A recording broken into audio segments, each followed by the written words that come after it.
సంవత్సరాల తరబడి ఎన్ని మందులు వాడినా మీ మోకాల నొప్పులు తగ్గట్లేదా? ప్రాణ పెయిన్ క్లినిక్ లో అత్యాధునిక చికిత్స. నిన్నటి వరకు తీవ్రమైన ఉష్ణోగ్రతలతో ఉక్కిరిబిక్కిరి అయిన ప్రజలకు వరుణుడు కాస్త ఉపశమనం కలిగించాడు. తెలంగాణలో వాతావరణం పూర్తిగా చల్లబడింది.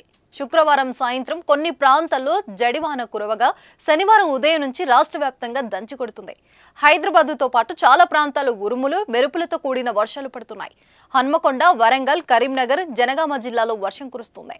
నిజామాబాద్ జిల్లాలోని దర్పల్లి, మాక్లూర్, నందిపేట, డొంకేశ్వర్, మోపాల్, ఆలూర్, రేంజల్, ఆర్మూర్ మండలాల్లో భారీ వర్షం పడుతుంది.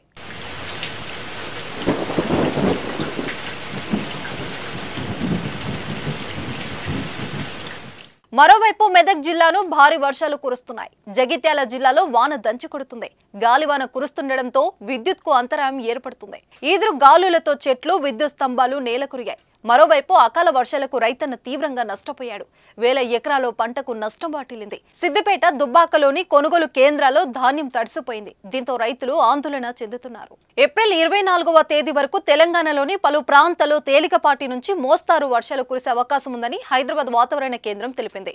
నేడు సూర్యాపేట, నల్గొండ, మహబూబ్నగర్, జయశంకర్ భూపాలపల్లి, ఆదిలాబాద్, మంచిర్యాల, ఖమ్మం, నారాయణపేట, నాగర్ కర్నూల్, కరీంనగర్, జనగామ, హన్మకొండ, సిద్దిపేట, పెద్దపల్లి, ములుగు జిల్లాలో అక్కడక్కడ వర్షాలు కురిసే అవకాశం ఉంది.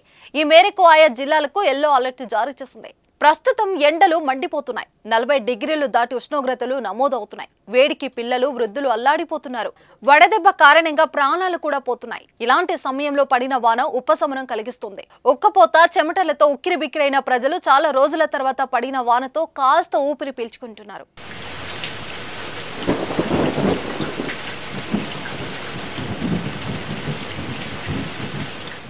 సుమన్ టీవీలో మీ పర్సనల్ అండ్ బిజినెస్ ప్రమోషన్స్ కోసం కింది నెంబర్కి కాంటాక్ట్ చేయండి.